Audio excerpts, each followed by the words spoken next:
మేము లోగోస్ చర్చ్‌కి last year April 7th నుంచి వస్తున్నాము. మేము గుడ్ ఫ్రైడే రోజు వచ్చాము. శిరీష మేడం చెప్పారు ముందు రోజు. కాలేజ్‌లో మా వారు, శిరీష మేడం ఇద్దరు కూడాను కొలీగ్స్. బాగా ఎండగా ఉంది, దూరంగా వెళ్తాము. సరే మేడం ఒకసారి వచ్చి చూడండి ఇక్కడ బాగుంది అని చెప్పారు. సరే అని చెప్పేసి వెళ్ళాము. గుడ్ ఫ్రైడే రోజు చర్చ్‌కి వెళ్ళాము, వాక్యం విన్నాము. వాక్యం చాలా ఆత్మీయంగా అనిపించింది. ఆ రోజు నుంచి ఈ రోజు వరకు కూడా మేము వేరే చర్చ్‌కి వెళ్ళటం అనేది జరగలేదు. అప్పటి నుంచి ఇప్పటి వరకు లోగోస్ చర్చ్‌కే వెళ్తున్నాము. ఓన్లీ రీజన్ వర్షిప్ స్టార్ట్ అయిన కాడ నుంచి కూడా 9 to 11 ఖచ్చితంగా టైం టు టైం పాటిస్తారు. 9 to 9:30 అక్క సాంగ్స్ పాడతారు. ఖచ్చితంగా బ్రదర్ 9:30 to 10:30 1 అవర్ ఖచ్చితంగా దేవుని వాక్యం అయితే ఉంటుంది. ఆ వాక్యం కూడా మాకు ఈజీగా అర్థమయ్యేలాగా చెప్తారు. ఒక బుక్ తీసుకున్నారంటే వర్స్ బై వర్స్ వెళ్ళడం, ఒక 2-3 వీక్స్ తీసుకొని ఇన్ డీటెయిల్గా ఎక్స్ప్లెయిన్ చేయడం అలా చేస్తారు. అండ్ ప్రేయర్ అయిపోయాక కూడాను ప్రతి ఒక్క ప్రేయర్ రిక్వెస్ట్ గుర్తుపెట్టుకొని ప్రతి ఒక్కరిని అడగటం, ప్రతి ఒక్కరి హెల్త్ ఇష్యూస్ అందరికీ చెప్పి ప్రేయర్ చేపించడం అనేది చాలా బాగుంటుంది. ఇంకా అందరు అయిపోయాక వెళ్ళిపోవద్దంటారు, ఉండండి కాసేపు మాట్లాడుకోండి, మన సంఘంలోని ఆత్మీయత బలపడాలి, సహవాసం మెయిన్ అంటారు. సహవాసం మెయిన్ అని అక్కడ మాట్లాడుకోమని చెప్పి వదిలేయచ్చు. కానీ అదే సహవాసం బలపడాలని చర్చి వాళ్ళందరినీ బయటికి తీసుకెళ్ళి అక్కడ మేమందరం టైం స్పెండ్ చేసి ఏజెస్ మర్చిపోయి గోవర్ధన్ అంకుల్ మా బాబుతో ఆడుకుంటారు. అంకుల్ వయసు ఎక్కడ, చిన్న జాయ్ వయసు ఎక్కడ, అట్లా ఏజ్ మర్చిపోయి అందరూ కలిసి ఉండటం అనేది చాలా బాగుంటుంది. మా సంఘంలో అయితే మేము ప్రతి వీక్ ఖమ్మం వెళ్ళిపోతాము, ఇక్కడ ఉండము. కానీ ఇప్పుడు వెళ్ళట్లేదు.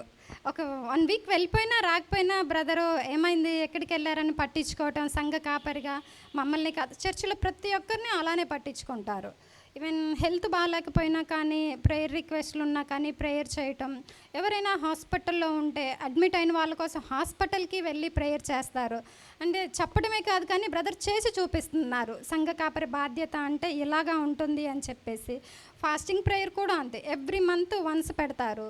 ఒక పేపర్ రెడీ చేసుకున్నారు, జస్ట్ నార్మల్గా చేసి వదిలేయటం కాకుండా కొన్ని పేపర్లు రెడీ చేసుకొని ప్రతి ఒక్కళ్ళ పేరు మెన్షన్ చేసి వాళ్ళ అవసరత మెన్షన్ చేసి వాళ్ళ కోసం 1.5-2 గంటలు అలా ప్రయాసంగా ప్రార్థన చేయటం అనేది బ్రదరే గంట సేపు కూడా ప్రతి ఒక్కళ్ళ పేరు కానీ అందరి పేర్లు తలుచుకుంటూ ప్రేయర్ చేస్తుంటారు.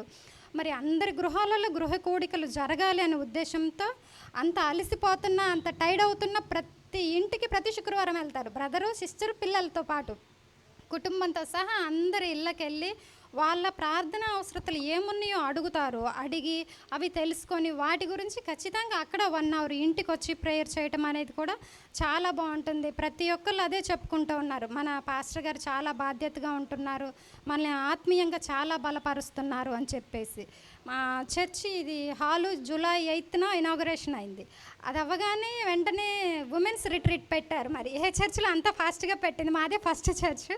అలా ఉమెన్స్ రిట్రీట్ పెట్టి ఆ రోజు కూడాను ఒక స్పీకర్గా ఆనంద్ కుమారి అమ్మగారిని పిలిచి లైక్ ఫ్యామిలీలో ఒక లేడీ పాత్ర ఎలా ఉండాలి, ఒక స్త్రీ ఎలా ఉండాలి, ఆత్మీయంగా కుటుంబాన్ని ఎలా కట్టుకోవాలనే వర్తమానాన్ని, తల్లిగా బిడ్డల కోసం ఎలా ఉండాలి అనే వర్తమానాన్ని అమ్మగారి ద్వారా మాకు చాలా బాగా చెప్పారు. 1 గంటన్నర చెప్పారు.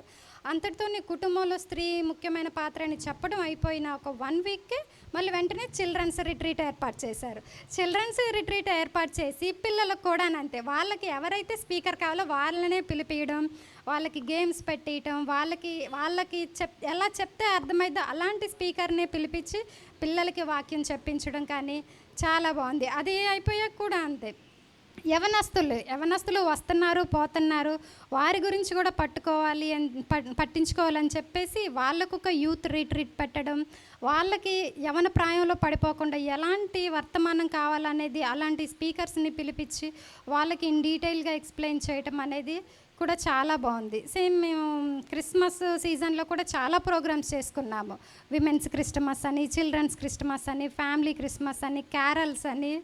అసలు నైట్ 3 o'clock అప్పుడు ఇంటికి వెళ్తూ డ్రమ్ములు కొడుతూ సాంగ్స్ పాడుతూ, అది 3 o'clock లాగా లేదు, అంత జోష్ఫుల్గా ఆ టైం వరకు కూడాను ప్రతి ఇంటికి వెళ్ళి క్రిస్మస్ విషెస్ చెప్పేసి వచ్చారు బ్రదరు సిస్టర్, మా చర్చి వాళ్ళందరూ కూడాను. అలాంటి ప్రతిదీ కూడా పట్టించుకోవటం, రెస్పాన్సిబుల్గా ఉండడం చాలా బాగుంది. అలాగే మా బైబిల్ స్టడీ గురించి అయితే చాలా చాలా బాగుంటుంది. వర్స్ బై వర్స్ ఇంకా ఏ బైబిల్ కాలేజ్లో ఏ పాస్టర్ గారు ఇలా చెప్పరేమో, చాలా బాగా చెప్పారు. సేమ్ అలాగే బాప్తిసం తీసుకునే వాళ్ళకు కూడా అంతే, క్లాసెస్ చెప్పి మరీ బాప్తిసం ఇచ్చారు. అందును బట్టి చాలా సంతోషంగా ఉంది. నేనైతే నా వ్యక్తిగతంగా ఇక్కడికి వచ్చి ఆత్మీయ జీవితం బాగా బలపడింది. ప్రకటన గ్రంథం అయిపోయింది, నెక్స్ట్ ఏ బుక్ చెప్తారు బ్రదర్ అని చెప్పేసి వెయిట్ చేస్తున్నాను నెక్స్ట్ బైబిల్ స్టడీ కోసం. ఈ సాక్ష్యాన్ని దేవుడు దీవించును గాక. దేవునికి మహిమ కలుగును గాక. సిస్టర్ మీరు అక్కడే ఉండండి ఒక్కసారి.